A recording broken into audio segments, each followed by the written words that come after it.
Hello everyone, welcome to the webinar organized for you join me by Ampersand and iGaming Business. My name is Eva Bakun and I oversee the Ampersand initiative here at Clarion Gaming. As I hope most of you know, Ampersand is our research and best practice initiative, currently with around 3,000 members around the world. The idea of Ampersand is to operate as a virtual platform for sharing best practice via regular surveys and reports. It's also about networking. Therefore, the Ampersand members meet at various receptions we organize at our and not only our shows. The most recent one took place at ICE London. Finally, Ampersand members also meet at Ampersand assemblies, which have an unconference-like format where they meet and brainstorm ideas, challenges, and opportunities in the industry. Again, the most recent assembly on industry reputation and public perception took place at ICE London too. You can read about Ampersand and its activities on the clariongaming.com website. That's where you can also sign up for it, and the membership is free. Today's webinar is being hosted in partnership with iGaming Business, the industry's most trusted source for news, data, in-depth analysis, and interviews. IGB have been and will continue to extensively cover developments around this and other global developments affecting the iGaming industry across their platforms and content offerings. To keep up to date, we recommend you register for their daily newsline, as well as their various weekly newsletters for North America, affiliate sector development, as well as slot news. Now, this webinar is being recorded, so you will be able to listen to it afterwards too, using the same login details.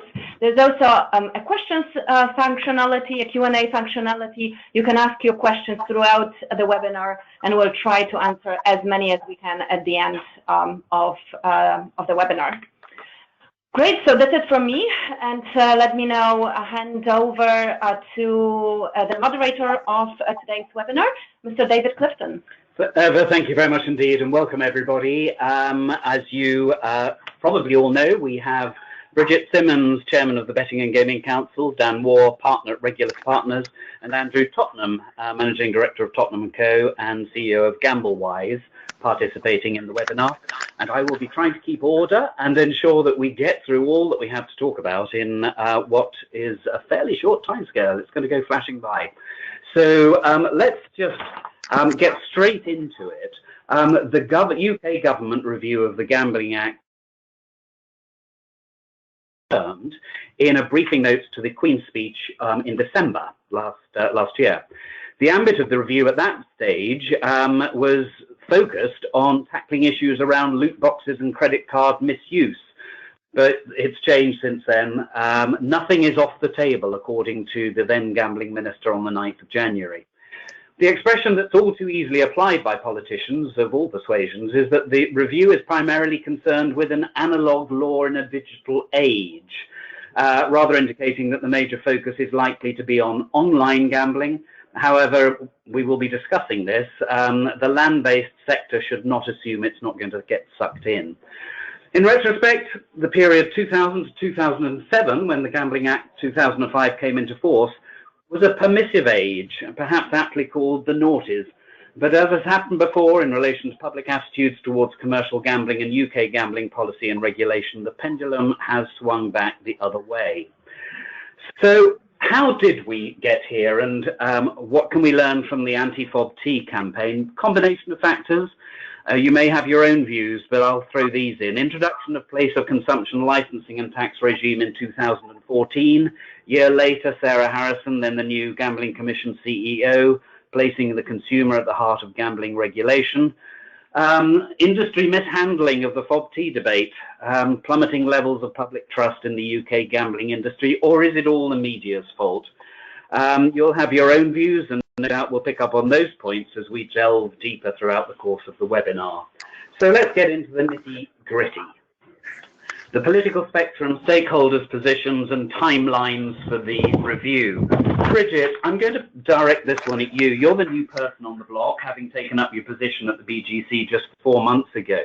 Looking at it all with a fresh perspective and plenty of previous experience in dealing with parliamentarians and public bodies, how is this likely to play out for the industry in political terms? I think it's we have to watch the review, and I think we have to also think about where the government is in all of this. We've got a new government. They've got some major preoccupations, which is called Brexit and leaving the EU and trade deals and all of those things. They haven't yet announced a review, and from the discussions that we've had with them so far, they haven't really thought very much about it. Even though I've only been in post since mid-November, I'm on my third DCMS minister who's responsible for gambling now, Nigel Huddleston, who I haven't met yet.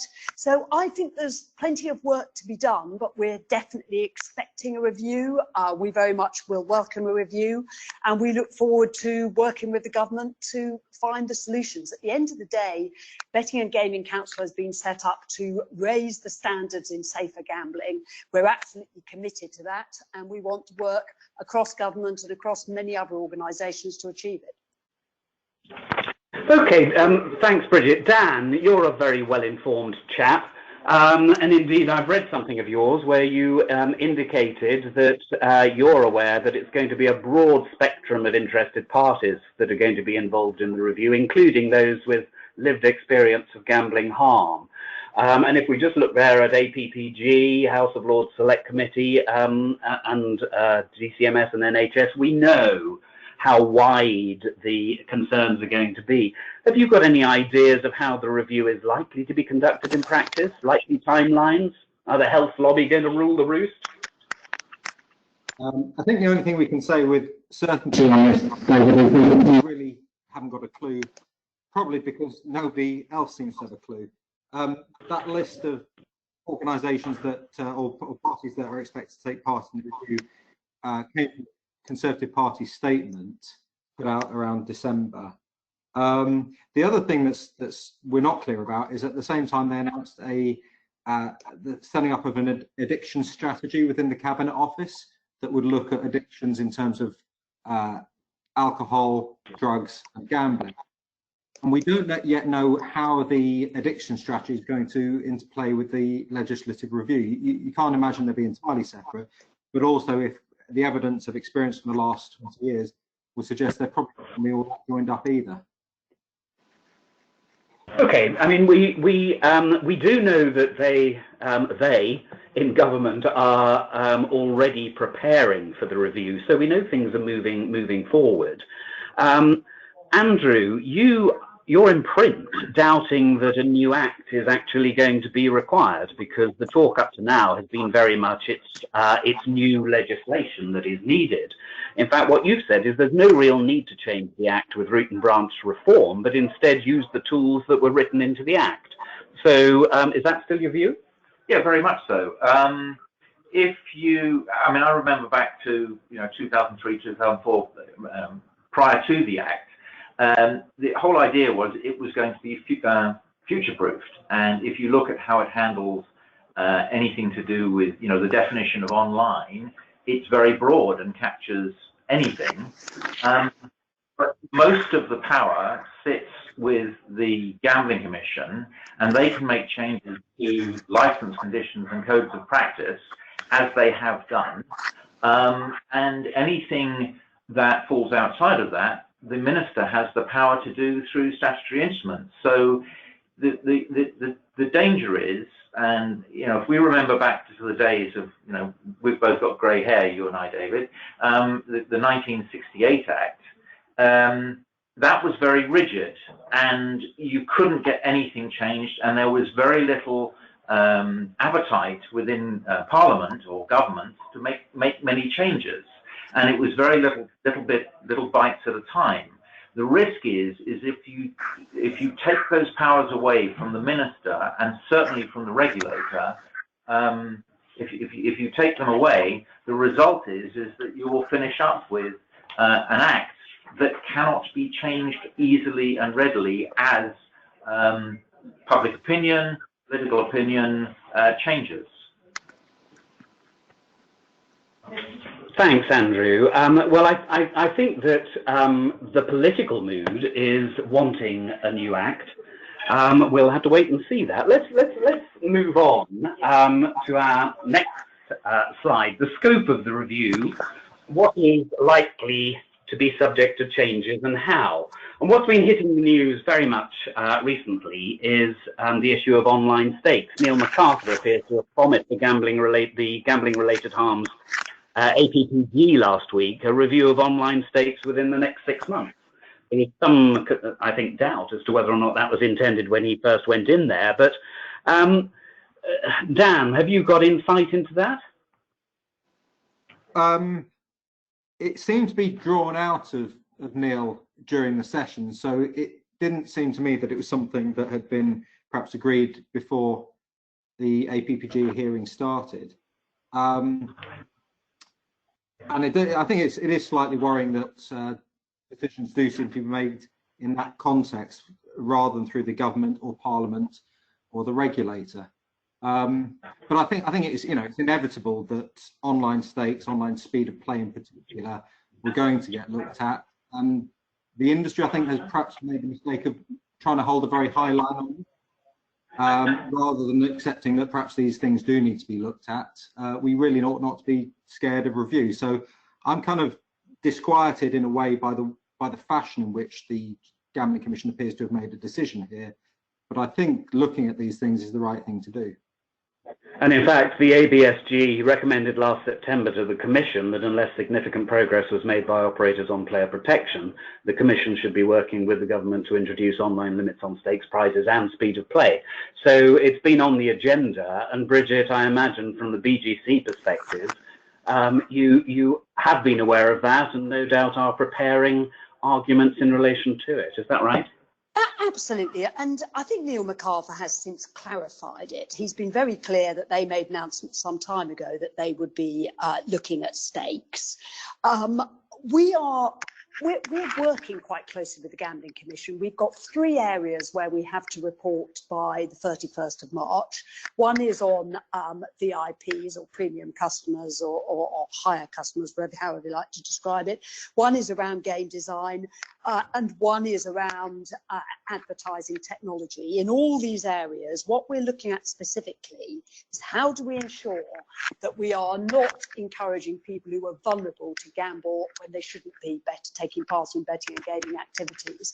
We're very happy to consider and have already had a bit of discussion around online stakes. But I think we've also pointed out, and we made this clear when we were in front of the House of Lords Committee, that in the online sector, you're in a worldwide industry. And what we need to ensure is that we are not pushing people towards unregulated sites on the other side of the world if too much friction is put into how they're able to bet and gamble here in the UK. And that would be a particular concern if, in fact, the £2 maximum stake limit that the APPG are looking for was going to be imposed. I mean, they've linked that to FOB-Ts. I suppose if you were going to link any figure to it at all, £5, which is the B1 machines in casinos, might be a better comparator. But do you, Andrew, any thoughts on that as to where this might go? I think it's. I mean, if you look at this from the outside, I think it's very difficult for anybody to say, well, when you're in a particular environment, your maximum stake and the maximum prize that you can receive is X and Y.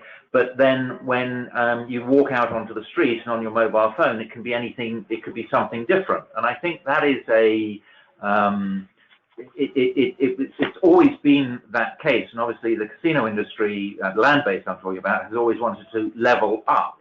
And I think where we're coming to is that this will level down, and that there will be a point where there will be a restriction on stakes and prizes available on online gambling.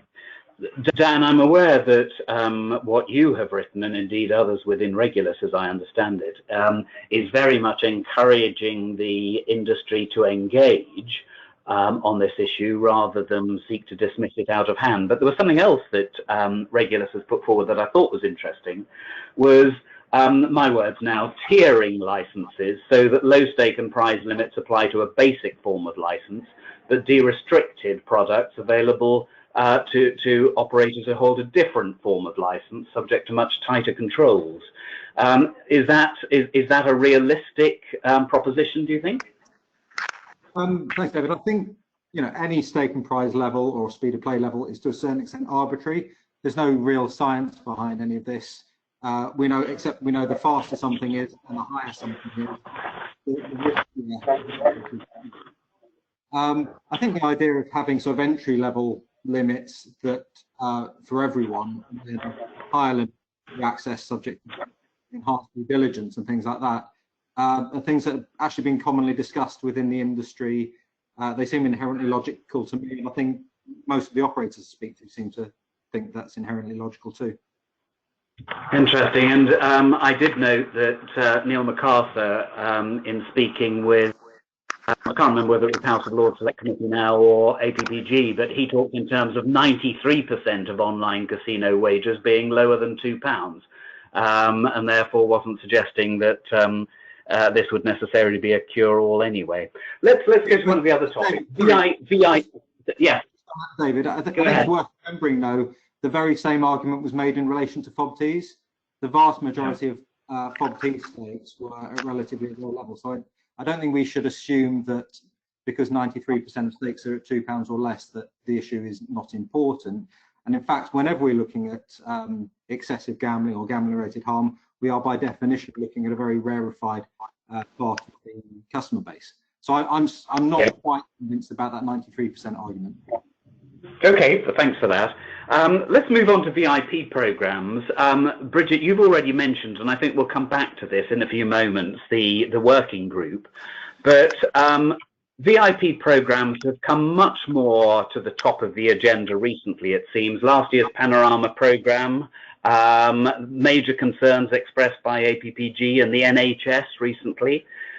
Is the problem with VIP programs as bad as the critics are suggesting?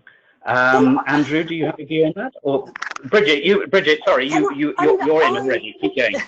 I would hope that the answer is that many of these cases are historic. The companies themselves, and I've had this discussion from CEO level down, are intervening much more than they used to do. And when they're looking at VIPs, they are looking at first of all, a very small number of people. And secondly, they're looking at much greater checks about that person before you can intervene. And that's part of this discussion around whether we have set stakes, is that online you know far more about a person than you could possibly know in a physical, in a premises, in a casino or in a betting shop or anywhere else. So I would hope we are taking absolute action. This is at the forefront of our minds. The chief executives themselves will be signing off those codes before they are finalised. We have to go further than we ever thought, and we have to make sure that vulnerable people are protected.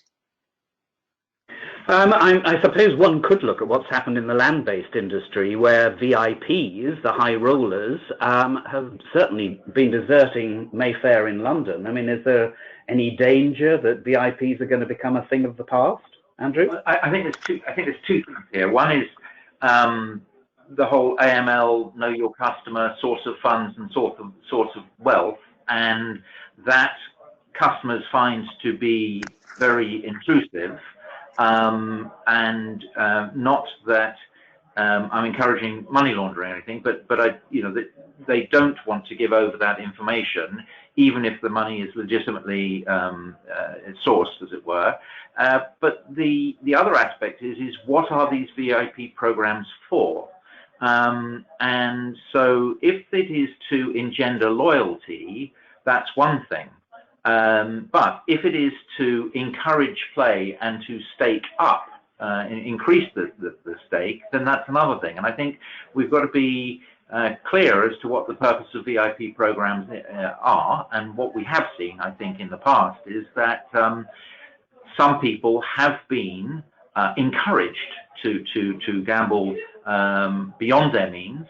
And I think that operators have relied on the banking industry to say, well, if somebody has a credit limit of X on their credit card, that means that they can afford it. And the fact that they have 3, 4, 5 credit cards with limits could mean that perhaps they don't have that much. Well, I suspect we may come back to this when we talk about the VIP incentivization working group.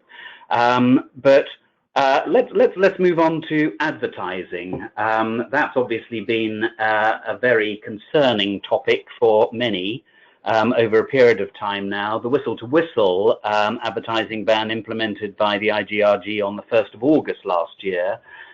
However, before then, GVC was calling for an end to all UK sports betting broadcast advertising, and its CEO, Kenny Alexander, told the House of Lords Select Committee last week that there was too many gambling adverts and too much noise about gambling was confronting the public.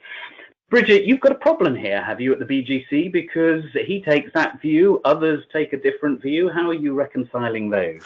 I don't think we've got a problem. I know, obviously, what Kenny said to the Select Committee. We implemented the whistle-to-whistle ban, and we've actually seen an 85% reduction in sports betting outside the watershed or beneath the watershed since it's been introduced. And I think that's a really good thing. And of course, if you've got online, you have that ability to decide that you don't want to accept all cookies and that you're not actually going to receive it.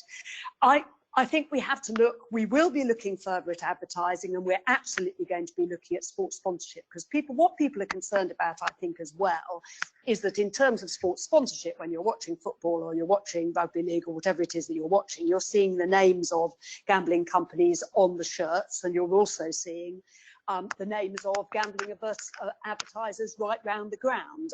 That's something that is very much the next on my list. The sports sponsorship code, which already exists in the alcohol industry, is something that we will be working on really very shortly. And I'm already opening up discussions with the governing bodies of sport. So yes, is of a concern, but I think the industry will be very united in whatever we put forward, when it comes to that. Dan, I think Regulus did a little bit of a study after the Italian advertising ban came into force as to what the effect was. Are you able to comment on that? That was my colleague Paul Leyland who did that report. So you've got the wrong partner on the call, unfortunately. Okay, well, we'll wait for Paul to call in with the answer to that one if he's participating in this. I just wonder whether advertising was right at the top of the pops a year ago, and so many other issues have arisen now that there may be not so much of a focus on it in the government review as there might have been, and there's the ad tech working group as well, which we'll come on to, Bridget, in just a moment. Let's move on to affiliates. Up to now, the Gambling Commission in the UK hasn't wanted to license affiliates, and actually, why should they license affiliates if they can hold the operators responsible for affiliates' failings? Do we think that's going to change, Bridget? Is that something that's on the agenda at all at your organisation? We have definitely talked about having a code on affiliates, and actually I think some work is probably already ongoing with the Affiliates Association. I mean, one of the things that we called for at the House of Lords Committee is that there should be a licensing system for affiliates, because the 5 major companies that came with me to that session were absolutely clear that they have rules which affiliates have to abide by if they're going to work with those companies. But what they can't do anything about is unlicensed affiliates, which, for example, are still, if you go onto Google and you search for GamStop, you're getting a problem that you've still got ways of getting around GamStop, which is coming through these affiliates. So I actually think we need a proper licensing system for affiliates, and I think that's a discussion which we put forward to the House of Lords, we need to have with the Gambling Commission, and we need to have with DCMS. That's a very interesting proposition. I was chairing a session at ICE on affiliates, and certainly from a large number of affiliates in the audience, there was a huge aversion to any prospect of licensing, perhaps not surprisingly. So that is of interest, and I suppose one might be throwing this net a bit wider to white label arrangements, because that's where there's been an increased focus by the Gambling Commission. Dan, have you got any thoughts on that? Yeah, well, I think that started with Labour Party under Tom Watson and James Noyes. They raised the issue, and I think it links to sports sponsorship, where you have certain brands which aren't operators which aren't licensed in this country. and yet they're able to sponsor Premiership football teams because they've agreed white label deals. And that seemed to be not quite in the spirit of the legislation.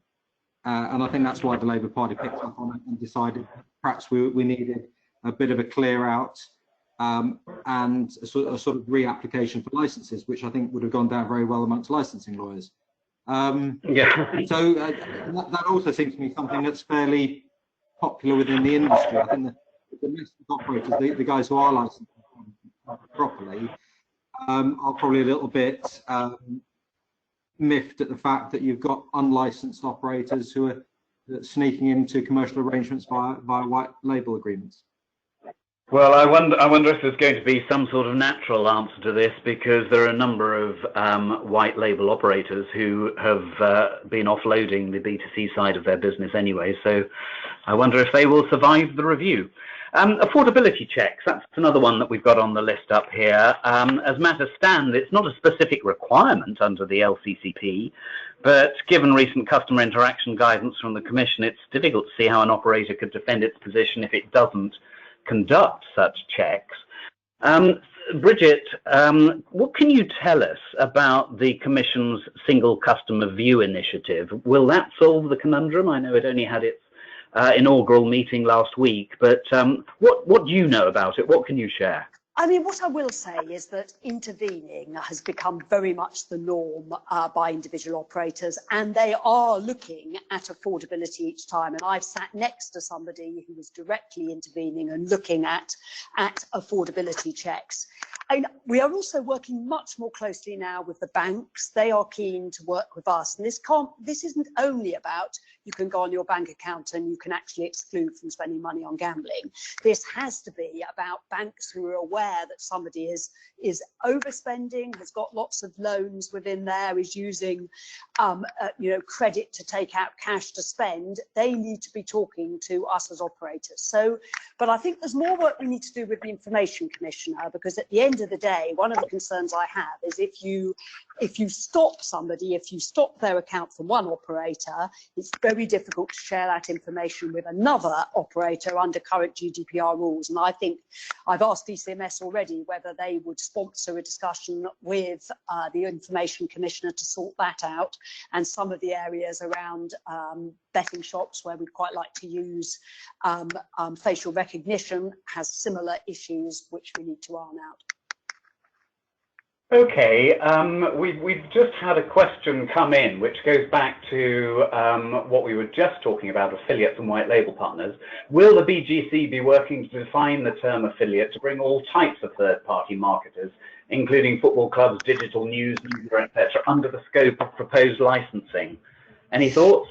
I think the BGC has to work with others. So I think this will probably be us working with the Gambling Commission, and I'm seeing their chief executive next week. So the answer is, if that's what DCMS and the Gambling Commission would like us to do, then I'm sure that we're happy to do that.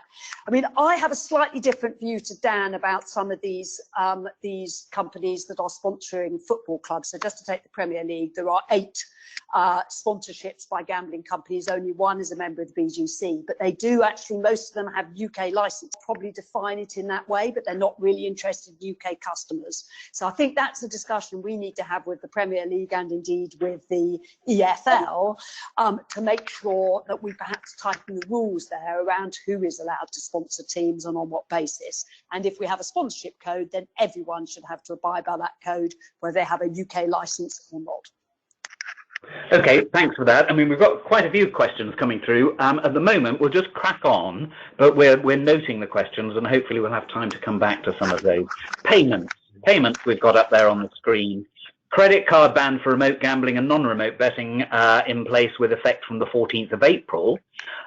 Presumably removed it from the agenda for the government review, but has it gone far enough? I mean, there's an outstanding question, I think, whether e-wallet providers are going to be able to demonstrably prevent the use of credit cards for online gambling through their wallets. Bridget, let me just stick with you. BGC, as far as payments, is there still exposure there, do you think, as far as the review is concerned?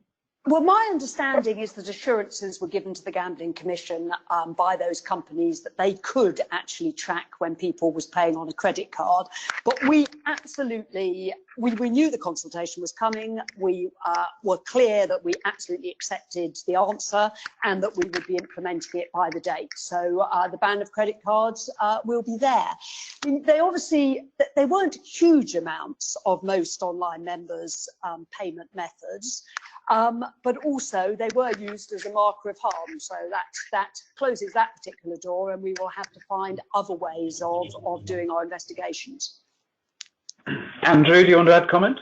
Well, the only thing I'd say is there's a danger of migration, and that is that people who gamble using credit cards can no longer do that. Then they start to migrate to the e-wallets, and they start using the e-wallets to gamble. So there is you know, so there does need to be a mechanism with an e-wallet that will flag up whether somebody's using credit cards.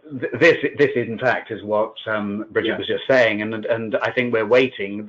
We know that they were reasonably happy they were going to be able to do it, but the test will come when the time comes, I suppose, in April. Let's move on. The levy. The Gambling Commission was unclear once upon a time as to whether or not it was calling for the levy. It's abundantly clear now. 70 million pounds a year is needed to fund the aims of the national strategy to reduce gambling harm, it appears. Is the BGC going to continue to oppose a compulsory levy? And I wonder if that's the case, what's going to happen with the smaller operators? Will it be the larger operators that are effectively going to be funding them? Bridget, let me come back to you, and then Dan, perhaps you could add comment. I personally, I'm not in favour of a statutory levy, but it's more because I think statutory anything is very inflexible, and I don't think that's what we want. I think we have to be clear.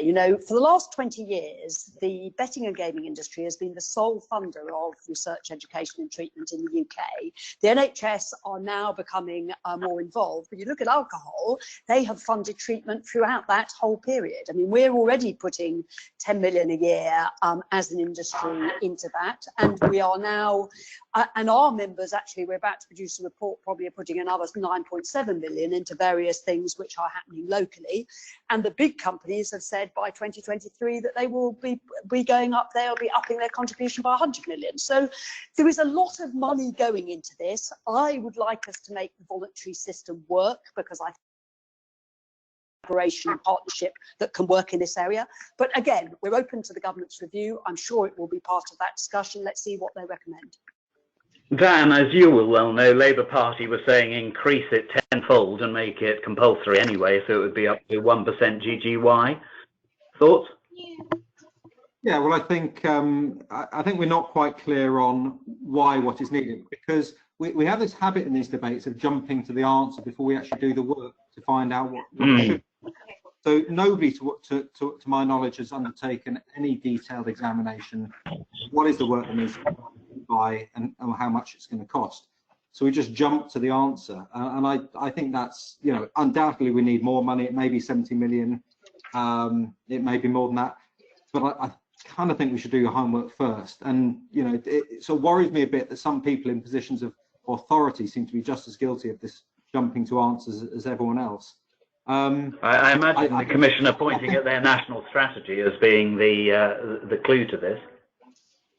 Yes, but I mean, that was, if you look at, that was under the old strategy, not under the new one, for a start. And secondly, it was really based upon what happens if you go from 2% of people treated via GamCare and its partners to, I think, 10%. So it really wasn't a very detailed piece of work. It's probably the best that anybody's produced so far, but that really doesn't make it, I don't think it's sufficiently rigorous to warrant extravagant claims. So I think it's kind of irrelevant, though. I think we're going for a 1% level, would be my view. I think it's going to be a situation where it doesn't matter what's the right thing to do. The decision will be taken on political expediency. And my fear is that 1% is probably the starting point. And if anything, we're into an upwards only mechanism from there, because we've not done the work to really understand what's required. Okay, Ombudsman is up there on the screen. It's not a new idea. Walter Merricks, as Commissioner at the Gambling Commission, did call for this at a Raising Standards conference a few years ago. It didn't take off. The existing ADR processes were revamped recently as the suggestion that they're still not fit for purpose. Any thoughts on an ombudsman from any of the three of you? It's all gone quiet. I'll jump in and say that I'm not sure that one is required. I think, you know, it's like all of these things. When people have a complaint, they complain to the company, and then if it isn't dealt with properly, they want to complain to somebody else. And I think it's how companies deal with these problems. You know, whether somebody should get paid, whether they should get paid out, you know, how long it takes to get paid out, etc. I mean, I think, you know, especially online, it's quite obvious whether or not somebody won or didn't win, or whether they should be able to take the money out of their account. So I don't see an ombudsman's going to add anything to that process. We've seen a question come up, which is understandably saying, well, there's been no specific mention by any of us in relation to AGCs and bingo clubs. In fact, many of these principles are going to be applying across the board. So just going back to the levy, they too, if there was going to be a compulsory levy and the starting point is 1% of GGY, I suspect many of them are going to gulp at that prospect. So we've seen that question. I'm sure we'll just bear it in mind as we carry on now. Loot boxes is up there. I'm going to suggest that's a done deal. And that we don't spend a lot of time talking about that. I think the political will is quite clear. Loot boxes, one way or another, perhaps by way of a new definition of gambling or gaming, or indeed within a category of their own under the umbrella of gambling. I'm going to assume that the three of you have nothing to add unless you butt in now. And you haven't. So let's sorry, Bridget, did you want to add? I was going to say is you could deal with loot boxes under the online harms bill, which is obviously something that's already in the Queen's speech, and that may be a better way of dealing with it than under the Gambling Act. But let's see what the government says. And the BGC has already pushed for that, hasn't it? We've certainly pushed for the online harms bill to look at how unregulated operators are managing to attract vulnerable and indeed young people and encourage them to gamble when they shouldn't be. Right, and I think the only remaining one that we haven't covered on our list up there is secondary lottery and umbrella lotteries, Andrew.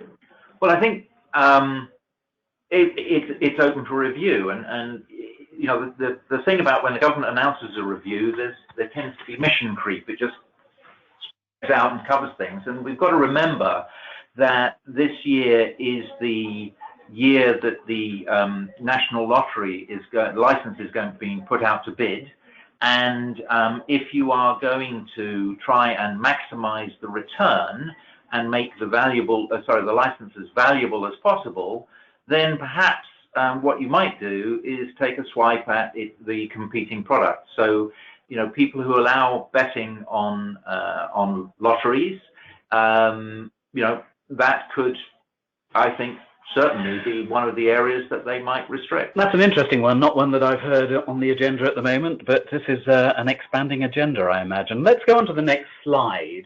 And here we might be picking up the bingo clubs, AGCs, and others, casinos, obviously, in the land-based sector. The land-based sector have anything to fear from the review? Prior to Christmas, I certainly had comment from some land-based operators that they thought it was all going to be about online, wouldn't need to concern them. The levy, advertising, compulsory affordability checks, all of these are factors that would affect the land-based industry. Indeed, the APPG were suggesting that operators should be under an obligation to return money in cases where a person is shown to have been vulnerable when gaming, for instance, because of a brain injury.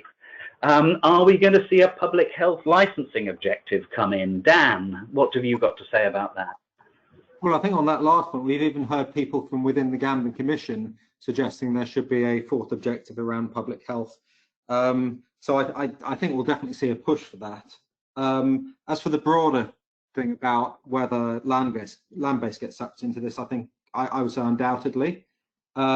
We've seen actually since the Gambling Commission got responsibility for the full remote gambling market, what we've seen is I think that they have looked at what online operators can do and then asked themselves, well, why can't land-based operators do this? Which I think is a reasonable question. So I think the fact that the Gambling Commission seems to want to have tracked play on machines in casinos and bingo clubs and arcades is directly because they've seen what happens in online where you can track play. So I don't see how you can possibly have a review of the Gambling Act not involve land-based.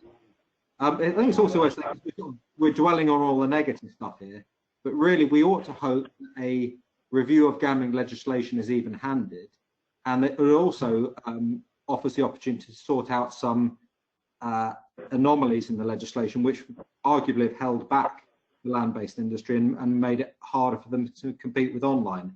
So I know some of the land-based operators, perhaps casinos in particular, will be looking to use this review to say, okay, well, you know, is this now a time to resolve some of the issues that we've been dealing with since the Act was fully implemented 13 years ago? Of course, some of the land-based, and let's go back to AGCs and bingo clubs, they're not members of your organisation, Bridget. They will obviously want their voice heard and represented, and they each have their own trade organisations. Is there a danger of anything similar arising as has done in the past about sector battling against sector, or is that history? I'm certainly very keen to work with all these associations. In fact, their chief executives are meeting with me on Monday, and I'm hoping that we will continue to have regular meetings to have these discussions. I mean, I have a very clear view that pitting yourself against some other section of the gambling industry is going to get you absolutely nowhere, and I would hope that we wouldn't have any infighting on this, and that we'd respect that if we can do something for one sector. And I do agree with Dan here. I mean, the casino industry is still operating under these 68 Act licenses where they can have premises and the number of machines they can have. We do need to do a bit of sorting out in that area. We also have this problem that you can still only pay in a casino by cheque. Well, I don't know how many people listening to this last used a cheque, or how often you last use a cheque, but the answer is not very often. So there are some changes that I think we need to make, but I do think that the land-based industry will be affected by this review. And when it comes to safer gambling, what can be safe in online quite often will make it safer in land-based as well, and I think we should all welcome that. I think one of the things we've got to remember is that for many of the land-based outlets, identification is not required, and so it is required for online. And potentially there is a risk that this will spill over, and they will require identification for land-based venues. And if you think about it, if that does happen, then it obviously could link up land-based and online with a, if you like, a central database where when somebody's excluded in one place, they're excluded across the whole of the industry. Dan, I think that you or someone else at Regulus have spoken about there being insufficient of a distinction being drawn between the different forms of gambling, different sectors, online, offline. Have you got anything to comment on what Andrew's just said?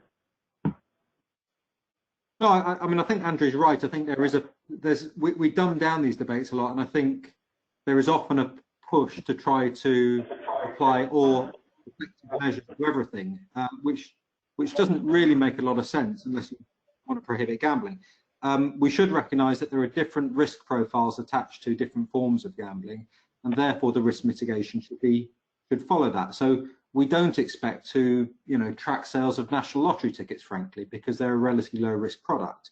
So I think that's where we've got to get a bit more sophisticated. It's partly because I think some in public health would like uniform measures across the entire industry, but that's because they really don't like the industry.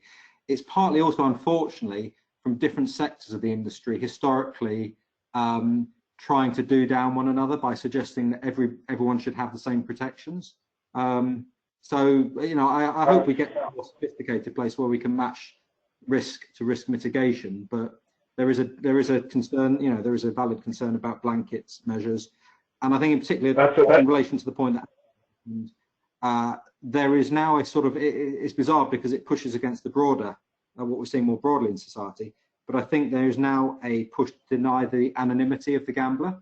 So there's a view that if you gamble, your gambling must be tracked, which I think is against consumer choice and civil liberty, and against what we're seeing elsewhere in society where privacy is now being far more closely cherished. This is an interesting issue. There's a question here, but I'll just read it. Are you missing the bigger picture within the review? Should you not be thinking more connected and closing the link between digital and retail? This is clearly going to be a debate in the review. Let's crack on. Next slide that we've got is restrictions versus offshore market, and I suppose here what we're talking about is an obvious concern that even more robust regulatory controls and restrictions on gambling are that are offered to UK licensed operators to provide are going to be able to drive, are going to have the effect of driving customers offshore. Is this a real risk? Bridget?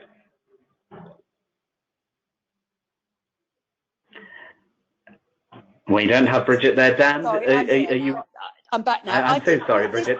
Sorry, David, this is a real risk. We have the PwC report that was done last year, which looks specifically at the black market, and what they found is that 2% or roughly 200,000 people had visited unregulated sites in the last year. And I think if you look at international markets where if you take this too far, there is a real danger that you will drive people to sites which do not abide by the rules that we set, do not abide by these codes that we're bringing into force, and yet they'll still need to be looked after in the UK. So yes, I think that's a danger. I definitely think it's something that we all need to be aware of, and obviously has got to be part of the review. To which the Gambling Commission will respond that they have controls in place and that they are deterring overseas unlicensed operators from successfully targeting custom here. Yes, but I think you only need to look at Google to find there are very easy ways to get around that. Andrew? I was going to say, I think that there is a risk that the requirements that come out of this review put enormous expense on operators, and so that you need to be of a certain scale in order to operate within the UK, and therefore we'll sort of consolidate around 5 or 6 big operators, and that the smaller ones just won't be able to comply, and they will close. Let's just move on to our next slide, and I'm sorry everybody because there are a lot of very, very good questions coming in. We're going to have a moment to come back to those in a second, but let's just focus on these working groups. We've got working parties on product and game design, VIP incentivization, and ad tech. Now, is it going to be the case that by the end of March there are going to be sufficiently good proposals coming forward that will be acceptable to the Gambling Commission? They go in the LCCP, as the Commission have said they will do, end of story, or are those issues still going to be live issues in the review, the government review when it starts? Bridget, I'm going to come to you again because you've got involvement here that the rest of us don't have. Indeed. I think the answer is it's very much work in progress. I don't think by the 31st of March we consider that all of these working groups will be at a final stage. And indeed, things like advertising technology and game design are quite complicated and they'll need more refinement. But absolutely, once we have these codes, it is very important that they do become part of the LCCP and that everyone who's licensed in the UK has to abide by them. We're working really hard on them, but just as online is sophisticated, it's also complicated in technological terms.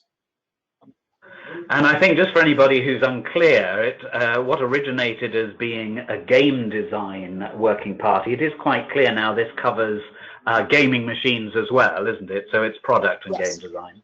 Yes, it is. And ad tech, how this is something that I understand Sky Betting and Gaming have been working on for a very long time. So clearly there should by now have been some major progress made. Is that going to work itself into an effective answer to the concerns about advertising being targeted at vulnerable, at the young? I think it has to look at vulnerable people and making sure that advertising that we have at the moment doesn't attract vulnerable people where they shouldn't be, and obviously young people too. Although I do think in terms of young people, the numbers are going down. I think and most people who gamble underage are using things that they're allowed to do anyway and that are perfectly lawful. But so advertising technology will be in that suite, but I do think that this will be work in progress. I don't think it will be a finalised product by the end of March, but we are working also very closely. So we're sharing this with the Gambling Commission going forward. It's not been we've coming up with a code and then we take it to them. It's been work in progress, reporting back to the Gambling Commission as we go through. Okay, let's move on to our next slide. And Bridget, I'm not going because we've been talking with you about the BGC all the way through this. So, what is the role of the BGC? Well, I think a jolly important role. Risk of industry and fighting. You've answered that question already. I think it's accepted by the industry as a whole that what is needed are evidence-based arguments, data to combat the dogma that is being displayed by those who are, in some cases, justifiably critical of the industry. And this is not about PR anymore, is it? It really is about evidence. Is that accepted? Dan, your thoughts too? I think for me, I think it's about leaving the BGC aside, because I wouldn't really want to comment directly. I think Bridget is the person to comment there. But I think what we as an industry have not been very good at is solutions. So we have a number of problems. People have expressed concerns about the way that gambling is conducted, in particular how it's changed in the last 20 years. I think there has been a tendency in the past to see that as a matter of perception, and therefore the forces of public relations have been arrayed against it. Whereas in actual fact, a lot of the concerns that have been expressed are found in reality. And what we need to get much better at is finding solutions for those things. So things you've just been talking to Bridget about around ad tech and things like that are examples, I hope, of problem solving as the response here rather than PR. I suppose, Thanks, Dan. I'm going to just cut you off there because of the timing. But Bridget, can I just ask a question about BGC? You have got a large percentage in terms of revenues derived from gambling within your membership, but there are still many, are there not, within the industry, smaller operators who are not yet members of the BGC. How confident can they be that their interests are being protected? Because they're going to be slightly different interests than the bigger operators. Well, actually, I mean, we are over 90% of the industry. We don't include lotteries, we don't include AGCs, but actually we're taking on new members all the time. I think what Dan says is absolutely vital. This can't be about words and PR, it has to be about actions, and that's what we're determined to make. And then we need to be able to share best practice, which the bigger companies can invest in and make sure that everybody is helped by it as much as by anything else. Bridget, thanks for that. So our last slide, can the post-review UK gambling industry survive? Well, what we're looking for surely is for this review to conclude with a sustainable industry. Dan, your thoughts, Andrew, your thoughts, and we'll leave you with the final word on it, Bridget, if we may. So Dan? Yeah, I think the danger is, I think there clearly will be a gambling industry the other side of the review. The reason for that is because the consumer likes to gamble, and man has gambled for millennia. So there will be an industry. I think it's a question about whether we come out of this looking like tobacco is the big thing, because there are some people who do look at us as national major population health threats. and there are people that want to put us in the Department of Health, and there are people that want to sort of extract anything that's enjoyable and fun about gambling. So that is the big concern. Do we come out of this looking like tobacco or not? But we will continue to gamble. There will always be people who are prepared to allow customers to do what they want to do. Andrew? Yes, I mean there will be a gambling industry. Any industry forms its shape within the regulatory framework, and so I think it all depends where we finish up as to what that industry will look like. And I agree with Dan. Man has gambled for centuries. Will continue to gamble. Quite what the industry looks like. At the end of this. I don't know. I mean, everything's up for grabs. Bridget, let's end on a happy note. Let's end on a happy note. I don't think we're like tobacco. I think gambling and betting is a leisure activity. I think we should be allowed to do it, but we absolutely need to protect those who are vulnerable, and we mustn't encourage those to take part in those activities who can't afford to do so. Thank you very much indeed. Well, looking at the time and at the questions, there are a lot of questions here. I think we can only apologise. We had a lot to get through. All of those questions are going to be absorbed by those of us who have participated in this, together with Ampersand. And I'm fairly certain that we will be able to provide feedback one way or another, whichever I think probably you may be able to help with. Yes, so indeed we have received a lot of questions throughout the webinar. We kind of monitor them throughout, and I think we answered quite a few of them. There have been a lot of questions about the lottery, about the affiliate model, about loot boxes. So as our presenters were going through all of the different options for the scope of the review, we are trying to weave them into their answers. But indeed, there are some questions that perhaps haven't been answered. It's not really the last time we're going to talk about the review of the UK Gambling Act. So you'll certainly hear a lot more from us, and we'll try to get back to you on those questions. Either in the form of an article or another webinar, or just another Ampersand insight or an IGB article. From me, a huge thank you to everyone for participating, and of course to our presenters here in our Clarion Gaming London office, but also remotely. Thank you so much. Yes, as I said, the recording of the webinar will be available just a few days after the broadcast. So do listen in if you want to hear those insights again. Thanks again, and have a wonderful afternoon or wonderful day wherever you are. Thank you.